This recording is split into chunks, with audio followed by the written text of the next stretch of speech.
여러분 안녕하십니까? C채널 리포트입니다. 매주 이 시간에는 한 주간의 교계 뉴스와 삶의 현장에서 만난 하나님의 이야기 그리고 기독교 문학의 소식으로 함께합니다. 11월 2일 월요일입니다. 먼저 교계 뉴스로 시작합니다. 첫 소식입니다. 13개 학회와 2천여 명의 회원이 소속된 한국기독교학회가 정의를 주제로 제44차 정기학술대회를 개최했습니다. 기조 강연과 주제 강연, 자유주제 학회별 발표 등 심도 있는 학문적 담론을 나누는 자리였습니다. 유성훈 기자가 보도합니다. 신학의 연구와 발전을 지향하고 국내 각 신학회 간의 협동사업을 통해 학문의 공동이해와 공동연구를 촉진하는 한국기독교학회 회원들이 한자리 모였습니다. 13개 소속 학회와 2천여 명의 회원을 가진 한국기독교학회가 44번째 학술대회를 개최했습니다. 이번 학회는 정의라는 주제를 중심으로 진행됐습니다. 정의를 구현하고자 하는 소망과 실천은 한국 사회뿐 아니라 전 세계적인 염원이기 때문입니다. 작년에 평화에 이어서 이제 정의를 주제로 이번에 학술대회가 열립니다. 기독교에서는 정의와 평화가 밀접한 관계가 있다고 생각을 합니다. 그래서 한마디로 정의로운 평화, 이것이 이제 기독교의 정의와 평화를 나타내는 말인데 기독교의 평화는 정의로운 평화입니다. 서울신학대학교 총장인 유석성 한국기독교학회 회장은 평화와 통일을 주제로 기조 강연에 나섰습니다. 유 회장은 통일은 당위성과 필요성, 긴급성의 이유로 반드시 평화적으로 이루어져야 한다고 강조했습니다. 이어진 주제 강연은 영국 에딘버러 대학교 데이비드 퍼거슨 학장이 전했습니다. 퍼거슨 학장은 다문화 사회에서 다양한 윤리적 의견들이 상호작용하면 더 나은 도덕적 삶의 길을 마련할 수 있을 것이라며 기독교와 기독교의 신앙이 우리 사회의 윤리적 정의를 세우는데 큰 기여를 할 수 있을 것이라고 말했습니다. My claim in this lecture will be that the Church has a stake in what might be called procedural secularism, but that other features of secular culture will need to be resisted if the public voice of the Christian faith is to be heard. 한국기독교학회 44차 정기학술대회는 23일과 24일 이틀간 정의를 주제로 한 학회별 발표와 자유주제 발표 등 26개의 발표가 진행됐습니다. 한편 학술대회 개회회에서는 명성교회 김삼환 목사가 사도로서의 당당함을 제목으로 설교했습니다. 김 목사는 예수님의 제자들은 담대하게 한결같이 복음을 전했다며 복음을 전하는 전달자인 신학자들이 그 역할을 잘 감당해 주길 바란다고 전했습니다. C채널 뉴스 유성훈입니다. 백석정신아카데미가 제8회 개혁주의 생명신학 포럼을 열고 하나된 한국교회를 위한 메시지를 전했습니다. 이날 포럼에서는 한국교회가 특히 십자가의 신앙을 회복해야 한다고 강조했습니다. 보도에 최은원 기자입니다. 백석정신아카데미는 매년 가을 포럼을 열고 개혁주의 생명신학의 관점에서 한국교회 현안에 대한 해안을 제시해왔습니다. 분단 70주년, 선교 130주년을 맞은 올해 8차 포럼에서는 하나된 한국교회를 위한 메시지를 전했습니다. 개혁주의 생명신학을 주창한 백석정신아카데미 장종현 총재는 지금의 한국교회가 십자가를 외면한 채 눈에 보이는 성공을 따르며 사분오열 갈라졌다며 십자가 신앙으로 돌아가는 것이 믿음을 갖는 것이라고 강조했습니다. 자기 십자가를 지고 십자가의 삶을 살아갈 때 한국교회가 다시 한번 부흥하고 놀라운 역사가 일어날 것을 저는 확실히 합니다. 첫 번째 주제 강연을 전한 대신대학교 김인환 총장도 한국교회 연합을 위해 십자가의 신앙을 재확인하고 이를 실천해야 한다고 권면했습니다. 십자가의 신앙으로는 배움과 겸손, 사랑, 용서, 인내 등을 꼽았습니다. 수원중앙침례교회 고명진 목사는 십자가 신앙과 복음을 잊으면서 교회의 종교적 가치가 상실됐다며 침체 위기의 한국교회를 살리기 위해 복음의 야성을 깨워야 한다고 지적했습니다. 거룩한 빛 광성교회 정성진 목사는 개혁주의 생명신학의 실천 사례를 소개했습니다. 정 목사는 양적 성장보다는 내적 성숙을 통한 건강한 교회를 세우는 것이 중요하다며 교회 구성원과 비전을 공유하고 함께 이루려는 노력이 필요하다고 밝혔습니다. 연합과 일치는 통일시대를 준비하는 한국교회가 짊어져야 하는 주요 과제였습니다. 이날 포럼에서 개혁주의 생명신학자들은 한국교회의 하나 되는 해답이 십자가로 돌아가는 것이라고 강조했습니다. C채널 뉴스 최은원입니다. 명성교회가 10월의 마지막 주일을 추수감사 주일로 지키며 다양한 행사를 마련했습니다. 성도들은 하나님께서 지난 1년 동안 베풀어 주신 은혜에 감사하는 시간을 보냈습니다. 유성훈 기자가 보도합니다. 10월의 마지막 주일, 수많은 사람들로 가득한 교회 앞마당이 장관을 이룹니다. 커다란 솥에서 끓는 소고기 국밥이 맛을 보기 위해 줄 서 있는 사람들의 입맛을 돋굽니다. 특히 담임 목사가 고기를 듬뿍 담아 직접 퍼주는 국밥은 더욱 맛있습니다. 명성교회가 추수감사절을 맞아 성도뿐 아니라 이웃 주민들에게 무료로 국밥을 제공했습니다. 소 20마리를 잡아 8만 명이 따끈따끈한 국밥을 즉석에서 먹었습니다. 교회는 해마다 나누는 기쁨을 느끼기 위해 행사를 마련하고 있습니다. 교회 성도들은 국밥 나눔 행사를 위해 며칠 전부터 준비하고 행사 당일에도 봉사에 여념이 없습니다. 하지만 봉사를 통해 보람과 감사를 동시에 얻는 소중한 시간이 되고 있습니다. 제일 첫 시간을 감사하게도 저희에게 국밥 봉사, 설거지 봉사 할 수 있도록 해주신 하나님께 감사드립니다. 그 은혜가 커서 저희들이 성전에서 뭘로 보답을 할까 했는데 이렇게 작은 일이지만 오늘 설거지를 기쁘게 하고 있습니다. 며칠 전부터 고기도 썰고 야채를 따면서 6개 회원들과 같이 저희들이 지금 봉사를 하고 오늘 또 주일 많은 성도들이 와서 먹는 걸 보고 저희들이 너무 은혜 받습니다. 성전 앞마당 한쪽에서는 어린이들의 떡매치기가 한창입니다. 아이들은 처음 해보는 떡매치기지만 진지한 모습으로 온 힘을 다합니다. 서예 퍼포먼스와 판소리, 합창과 CCM 공연 등 추수감사절을 맞아 다채로운 행사들도 준비돼 예배에 참석하기 위해 교회를 찾은 성도들의 오감을 자극했습니다. 추수감사절을 맞이한 성도들은 예배와 행사, 봉사에 참여하면서 하나님이 1년 동안 베풀어 주신 은혜에 감사했습니다. 제가 군대 전역한 지 얼마 안 됐거든요. 그래서 군대 전역하고 학교를 바로 복학했는데 복학하자마자 하나님께서 잘 길을 열어주셔가지고 비전에 대한 그런 열정이라든지 학업에 대한 그런 자신감이 붙어 있어서 그게 좀 감사한 것 같습니다.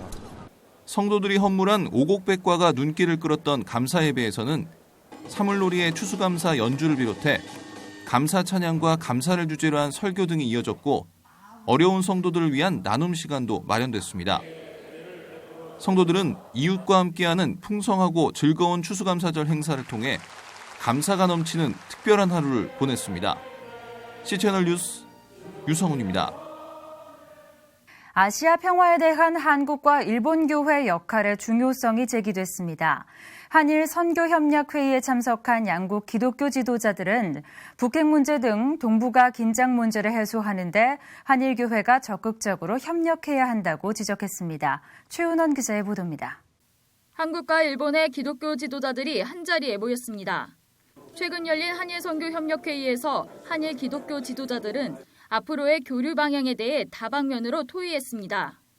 특히 양국 교회의 공동 역할로는 아시아 평화에 기여하는 것이라고 의견을 모았습니다. 장로의 신학대학교 김명용 총장은 동북아의 평화를 위하는 길이 곧 아시아 전체의 평화라며 양국 교회가 서로 협력하면 세상을 변화시키는 힘이 될 것이라고 예상했습니다. 우리가 이 동북아시아의 평화를 위한 어떤 길을 제대로 만들고 그걸 제대로 실천하면은 이거는 넓게는 아시아의 평화가 될 수가 있어요. 사실 동북아시아의 평화의 문제는 아시아 전체와도 다 이렇게 관련되어 있습니다. 양국 교회가 통일 문제에 대해 함께 동역해야 한다는 의견도 제기됐습니다. 한국 교회가 제1본 조선인 총연합회, 이른바 조총련 등 일본 내 친북 활동 단체와 연계한다면 실질적인 통일 준비를 할 수 있을 것이라는 관점에서입니다. 한국교회 목회자들은 북한에 대한 접근이 어려운 중국보다는 일본이 남북 사이의 긴밀한 소통 창구가 될 수 있을 것으로 전망했습니다. 우리 일본에는 조총련이라고 하는 북한의 우호적인 단체가 있고 또 한국의 우호적인 민단 단체가 있습니다. 그렇기 때문에 일본은 어떤 면에서 볼 때 북한으로 좀 더 가까이 다가갈 수 있는 통로가 있다고도 봅니다. 그런 경험들이나 또 인적 네트워크 같은 것들을 통해서 북한의 교회들을 재건하는 것을 한일교회가 앞으로 논의하기를 원합니다. 일본교회 지도자들도 동아시아 평화를 위해 한반도 통일 문제에 대해 적극적으로 돕겠다는 의지를 표명했습니다. 일본 기독교계 원로 목사인 그레이스 선교회 호리우치 아키라 대표 목사는 일본 교회가 북한에 대한 인도적 지원과 통일교육 등 다양한 분야에서 협력할 수 있을 것이라고 밝혔습니다. 北朝鮮が間もなく解放されるだろうと祈っております。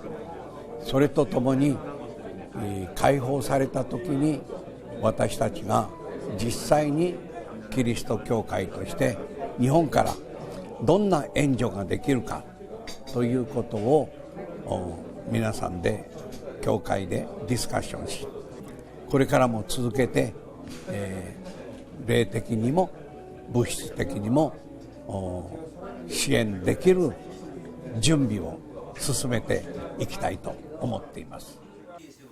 이날 모인 한일 영적 지도자들은 양국 교회가 긴밀히 교류하고 협력해 나간다면 동북아시아 현안에 더 큰 역할을 감당할 수 있을 것으로 기대했습니다. C채널 뉴스 최은원입니다. 총신대학교가 지난 26일부터 4일 동안 종교개혁 주간을 맞아 포스트모던 사회 속에서 참된 개혁주의 믿음의 본질과 그 의미를 탐구하기 위해 국제학술대회를 개최했습니다. 유성훈 기자입니다.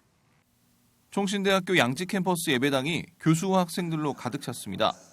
총신대가 지난 26일부터 4일 동안 종교개혁을 기념하는 국제학술대회를 열었습니다. 오늘날 교회는 혼합주의와 세속주의가 휩쓸고 있는 포스트모던 사회에서 영적 신학적으로 위기를 겪고 있습니다. 이런 맥락에서 국제학술대회를 통해 참된 개혁주의를 살펴보는 시간을 마련한 것입니다. 하나님 앞에 우리가 바른 신학과 살아있는 삶의 신앙을 가지고 있는지 묻게 됩니다.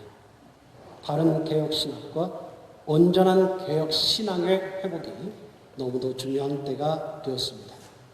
개혁교회는 늘 개혁되어야 합니다. 올해 국제학술대회에는 개혁주의의 본고장인 네덜란드 개혁주의 신학자 행크 판덴벨트 교수 등이 강의에 나섰습니다. 행크 판덴벨트 교수는 개혁주의 영성의 본질과 중요성을 주제로 개혁주의 영성이 신학대학원의 사명에 어떤 영향을 미치는지 소개했습니다.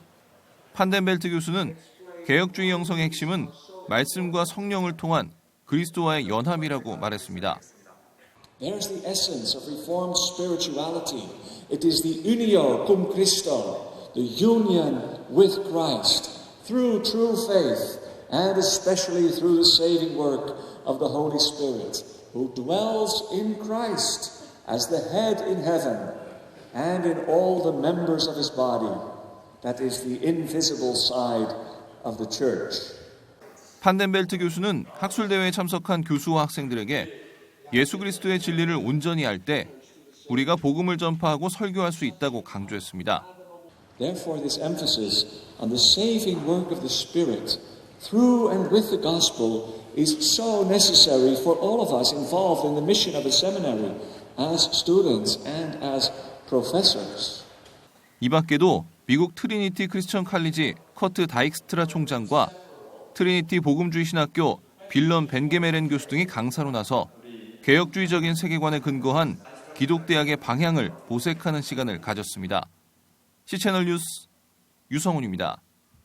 기독교 대한감리회 제31회 총회 입법의회가 지난달 28일부터 진행됐습니다.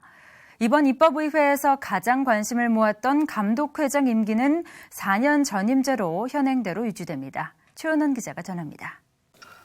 기독교 대한감리회 입법의회에서 초미의 관심사는 단연 감독회장의 임기 개정안이었습니다. 재정의원 500명 중 389명이 출석한 입법의회 이튿날에는 감독회장 2년 겸임제와 2년 전임제에 대한 찬반 투표가 진행돼 두 가지 안 모두 부결됐습니다. 감독회장 2년 겸임안은 재석 398명 중 찬성 214표, 반대 183표를 받으며 부결됐습니다. 헌법 개정안은 재석의 3분의 2 이상 찬성표를 얻어야 통과됩니다. 이어 진행된 2년 전임안도 찬성 247표, 반대 154표로 부결되면서 감독회장 임기는 결국 현행 원안으로 돌아가게 됐습니다. 이로써 장정개정위원회가 개혁안으로 내놓았던 입법의회 분리와 감독회장 임기 축소안은 모두 무산됐습니다. 기독교 대한감리회 입법위에는 전날 감독회장의 명칭을 감독으로, 각 연회감독은 연회장으로 하는 개정안도 부결시킨 바 있습니다. 한편 일반법에서는 다소 혁신적인 개정안들이 통과됐습니다. 행정법 제7조 교인의 권리에서는 세례교인이 아닌 성도들도 성찬식에 참여할 수 있도록 하는 안이 만장일치로 가결됐습니다. 지난 입법위에서 통과됐던 세습금지법도 보완됐습니다. 부모가 단임자로 있는 교회에 자녀 또는 자녀의 배우자를 연속해서 파송할 수 없다는 행정법 제36조 2항에는 10년 이내 파송할 수 없다는 정확한 기간을 명시하면서 사실상 징검다리 세습이 어렵게 됐습니다. 지난 이틀 동안 감리교단 입법위에서 논의된 헌법 개정안 상당수는 부결로 마무리됐습니다. 시채널 뉴스 최연원입니다. 이어서 그 밖의 교계 소식 정리해드립니다. C채널 방송 창사 6주년 기념 감사예배가 지난 26일 C채널 방송 예배실에서 열렸습니다. 감사예배에는 C채널 이사장인 김삼환 목사와 김명규 C채널 회장 등 내빈과 임직원 100여 명이 참석했습니다. 예배는 소프라노 김인혜 권사의 특별 찬양과 한국기독교목회자협의회 대표회장인 김경원 목사의 설교, 이경재 전 방송통신위원회 위원장의 축사 등의 순서로 진행됐습니다. 김삼환 목사는 C채널이 복음의 사명을 잘 감당하는 방송이 되고 남북통일 시대에 귀하게 쓰임받길 기대한다고 전했습니다. 미래목회 포럼이 지난 26일 기독교 연합회관에서 한국교회여 더 큰 미래를 예비하라를 주제로 2016년 기획목회 사역 설명회를 개최했습니다. 설명회에는 과천 약수교회 설동주 목사와 춘천 동부교회 김한호 목사, 마산 산장교회 조희환 목사와 세계로 금란교회 주성민 목사, 평택 대광교회 배창돈 목사 등 5명의 강사가 참여했습니다.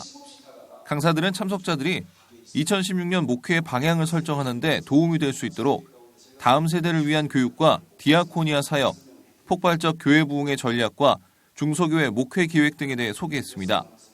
조희환 목사는 강의에서 이제 한국교회는 철저하게 지역을 섬기고 열방을 섬기는 역동적인 교회로 변화되어야 한다고 강조했습니다.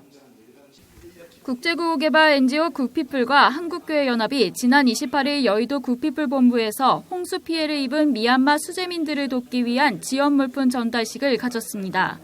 이날 굿피플은 24억 원 상당의 의류 6만 5천여 점을 한교연에 전달했습니다. 전달된 물품은 한교연이 운송을 지원하고 미얀마 국방위원회를 거쳐 수해를 입은 1만 6천여 가구에 배분될 예정입니다.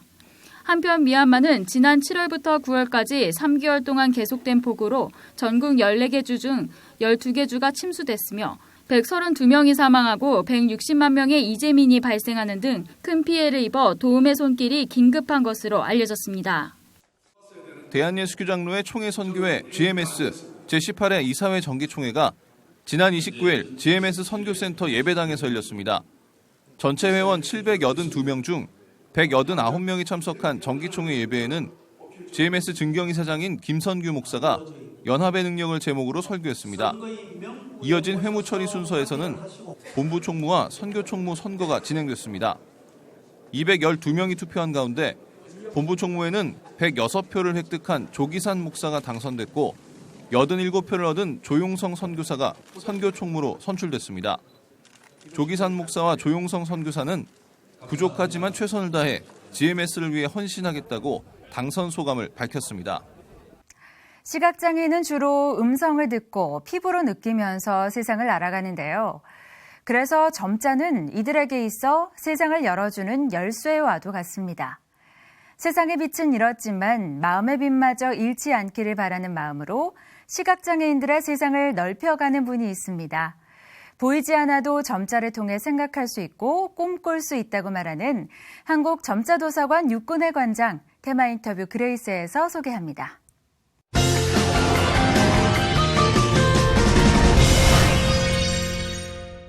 우리나라 점자의 살아있는 역사로 통하는 한국점자도서관. 연간 600여 종의 점자도서와 500여 종의 녹음도서를 제작하고 있는 이곳은 국내 점자책 공급량의 70% 이상을 책임지고 있습니다. 책을 통해 시각장애아도 빌 게이츠를 꿈꾸게 하고 싶다는 사람. 한국점자도서관의 육근의 관장입니다. 이 한국점자도서관은 1969년 저희 돌아가신 선친께서 당신의 사재를 털어서 설립한 도서관인데요. 도서관을 통해서 책을 무료로 빌려줌으로 독학을 하도록 하고 사회교육의 기회를 제공하기 위해서 설립되었습니다. 저희 한국점자도서관은 기본적으로 점자도서나 녹음도서를 제작하는 것 이외에 우리 아동들을 위해서 찾아가는 이야기버스를 통해서 시각장애 아동 또는 다양한 지적장애, 정신지체장애, 다양한 장애 아동들에게 가서 책 읽는 프로그램, 또 나만의 책 만들어보기 프로그램, 또 그 외에도 과학 프로그램들도 운영하고 있고요. 그리고 대부분의 프로그램들을 가능하면 장애와 비장애가 함께하는 통합 프로그램이 이루어지고 있습니다. 그 가운데서 더 많은 사회적인 통합의 사회를 만들어가고자 합니다. 우리 장애인들이 내가 원하는 책 어디서든지 만날 수 있어야 되고 어디서든지 살 수 있어야 된다고 생각을 합니다. 그래서 도서출판 점자를 통해서 이런 다양한 종류의 장애 영역별, 그다음에 연령별 그 다양한 특수 도서를 제작해서 보급을 함으로써 전국의 어느 곳에든지 책을 쉽게 만나고 구입할 수 있도록 환경을 만들고자 했습니다. 가장 많이 힘든 책이 촉각도서라고 할 수 있습니다. 감각북이라고 할 수 있는데요.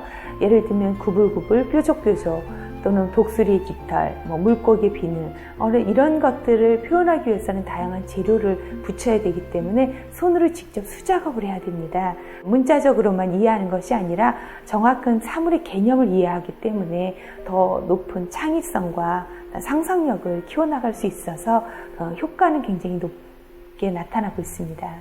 돌아가신 선친께서 당신이 직접 시각장애이셨기 때문에 금산 늘 아버지 옆에서 아버지가 하시는 일을 보고 자랐고요. 학교 갔다 오면 학교 숙제보다 점자책 만드는 일이 우리에겐 더 우선될 정도로 아버지는 그런 일을 하도록 했고요. 그러다 보니까 7살 한글을 깨우치고 나서부터는 아버지 손을 잡고 전국을 누볐습니다. 아버지 손을 잡고 상간벽촌에 차가 다니지 않는 곳을 가도 그곳에 있는 시각장애인들이 막 나오셔서 제 아버지 손을 잡고 너무 반가워하시고 그 다음에 그 집에 가면 저희 손때가 묻은 점자책기를 이렇게 가지고 펴는 걸 보면 그냥 뿌듯했어요. 어린 마음에. 저거 내 손이 묻은 책인데. 그래서 자연스럽게 이 일을 좋은 일이다라고 해서 함께하게 되었던 계기는 되었죠. 그러는 과정에 97년 현재 있는 자리에 정부가 지어준 건물에 저희가 들어오게 되었습니다. 그리고 바로 제 아버지는 하나님의 부름을 받으셨습니다. 그때서 저는 모든 일들이 영화 필름처럼 보이면서 하나님 저를 훈련시킨 것을 깨닫게 되었죠. 그래서 이제 주님이 나를 원하시는 것이구나. 이 길이 내가 가야 할 사명의 길이구나 하고 그때부터는 우리 하나님께를 걸어왔습니다. 태어나면서부터 봐왔던 시각장애인의 삶, 그리고 그들을 어떻게 도우면 될지 가장 가깝게 보게 하신 하나님. 환경에 대한 불만을 가져볼 기회도 없이 육군의 관장에게 주신 하나님의 사명은 그것이 원래 자신의 일이었던 것처럼 이미 그녀에게 시작되고 있었습니다. 그럼에도 불구하고 2001년, 2년 저희 IMF 지나면서 오히려 이제 저희가 위기를 겪기 시작을 했습니다. 포기하고자 했을 때 이제 그때부터 본격적으로 새벽재단을 쌓기 시작했고요. 기도할 때마다 하나님 주신 위로가 있었고 낙심됐을 때 위로 또는 막막했을 때 갈 길을 보여주셨고요. 또는 돕는 손길들도 붙여주셨고요. 그래서 사실은 그때부터 하나님하고 전적으로 깊은 기도의 시간을 통해서 하나님과 교제하면서 그때부터 하나님 주신 힘을 얻어서 일을 해오게 되었습니다. 우리 시각장애인 아동이나 학부모나 선생님들도 시각장애인 분들을 만날 때마다 너무 감사해 하세요. 저한테 어머님들은 어떤 분들은 눈물을 글썽이면서까지 저한테 고맙다고 하시고 또는 아이들도 책도 언제 새 책 나와요? 이 책 너무 좋아하고 주자마자 막 읽으면서 막 그 책을 읽으면서 너무 좋아하고 행복해하는 표정. 때로는 힘들었지만 그런 보람이 계속 이렇게 지탱해 가게 하는 힘이 되어지는 것 같습니다. 사실 독서문화시설 저희 도서관도 건물 이제 한 바퀴 저희가 돌아보시면 아시겠지만 아직도 많이 열악합니다. 그래서 정부가 조금 더 지원이 필요하다고 생각합니다. 시설 면에서 또는 장비 면에서 그걸 통해서 우리 시각장애인들이 이곳에서 얻어가는 생각을 키우고 또 가치관을 바꾸고 또 자신의 직업을 여기서 선택해 갈 수 있는, 꿈을 키울 수 있는 창조적인 창조력이나 이런 것을 여기서 키울 수 있다면 나는 이 다음에 커서 안마사가 될 거야가 아니라 이제 평범한 다른 아이들과 같은 꿈을 갖기를 저는 소망합니다. 점자 도서로 다양한 세상을 접하고 꿈을 키워가는 아이들. 비록 눈으로 볼 순 없지만 가슴마다 빛을 품어갈 수 있도록 육군의 관장은 오늘도 수많은 점자책을 통해 손으로 읽는 세상을 안내하고 있습니다. 성경에 나오는 인물을 주인공으로 한 교회 음악을 오라토리오라고 하는데요. 바로크 시대의 거장 핸델이 작곡한 오라토리오 가운데 또 하나의 역작이 무대 위에 펼쳐졌습니다. 다윗 왕에 이어 이스라엘을 이끈 지혜의 왕 솔로몬에 관한 이야기가 담겼는데요. 서울시 합창단이 선보인 핸델 오라토리오 솔로몬, 지금부터 만나보시죠. 오라토리오, 이탈리아어로 기도드리는 장소라는 의미를 갖고 있는 오라토리오는 오페라와 달리 성경 속 인물을 주인공으로 삼는 교회 음악을 이야기하는데요. 메시아, 천지창조, 엘리야 등 우리가 자주 접할 수 있는 3대 오라토리오 외에도 주목할 만한 작품들이 참 많습니다. 그 중에서 오늘은 지혜의 왕 솔로몬의 이야기를 오라토리오로 만나볼까요? 세종문화회관 서울시 합창단이 핸델의 오라토리오 솔로몬을 무대 위에 올렸습니다. 솔로몬은 핸델이 1748년에 작곡해 1749년 영국에서 초연한 작품으로 이스라엘 왕 솔로몬의 황금기 중 3가지 일화를 3막으로 구성해 보여줍니다.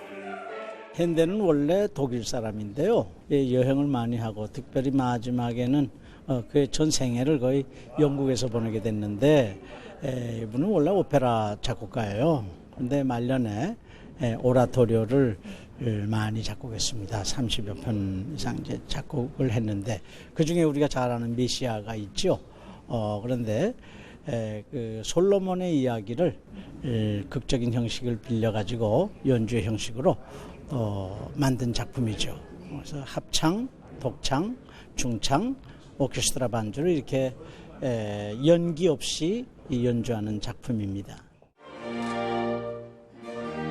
이번 공연은 서울시 합창단의 140회 정기 연주회로 이틀에 걸쳐 진행됐는데요. 특히 서울시 합창단은 지난 2013년과 2014년 이집트의 이스라엘인 유다스 마카베우스를 선보이며 핸델의 오라토리오 시리즈를 이어가고 있습니다. 우리 합창음악의 마스터피스가 있습니다. 그 명품들이 있는데 우리 명품 시리즈로 핸델 작품으로 지금 매년 한 작품씩 하고 있어요. 우리가 보통 메시아는 많이 하는데 우리 서울시 합창단에서는 이집트의 이스라엘인, 그래서 그것은 이제 모세 출애굽하는 사건을 다룬 것이고요. 그다음에 유다스 마카베우스, 마카비 선지에 관한 이야기고, 거기에 이어서 솔로몬을 이번에 하게 됐습니다. 내년은 또 삼손을 하게 될 거고요. 네, 핸델 작품으로 쭉 시리즈로 1년에 한 번씩 하게 됩니다. 지휘에는 음악적으로 다양한 시도를 보여주는 것은 물론 종교 음악 분야에서도 활발한 활동을 펼치고 있는 김명엽 단장이 나섰는데요. 이 밖에도 합창단 내부 오디션을 거쳐 선발된 이선아, 김온유, 정보람, 권상원 등의 목소리도 주목을 받았습니다. 특히 초연 때부터 솔로몬 역을 테너가 아닌 메조소프라노가 맡고 있다는 점이 이번 작품의 특징이라고 하네요. 바로크 시대에는 그 남자 역을 여자가 하는 경우도 많이 있었습니다. 그래서 이 작품은 솔로몬이 남자지만은 메조소프라노가 주연을 하게 되고요. 5명의 솔리스트와 합창, 그리고 바로크 음악 전문단체인 카메라타 안티콰 서울이 협연하는 이 작품에서는 특히 1막 마지막에 나오는 나이팅게일의 합창이 눈길을 끌었는데요. 뿐만 아니라 3막에 나오는 시바 여왕의 도착은 2012년 런던 올림픽 개막식에서도 연주되면서 잘 알려진 곡이라 관객들의 귀를 더 즐겁게 했다고 합니다. 우리가 잘 아는 이야기죠. 어렸을 때도 성경 이야기를 많이 듣고 보고 하면서, 그래서 그런 이야기를 잘 아니까요.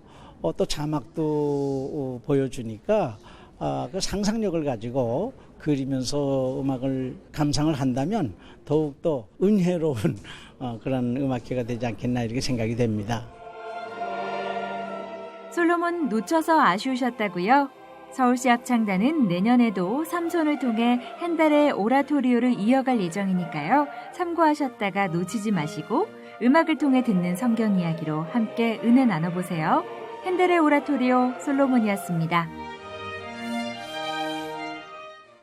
시채널 리포트 오늘 순서는 여기까지입니다. 저는 다음 시간에 다시 인사드리겠습니다. 시청해주신 여러분 고맙습니다.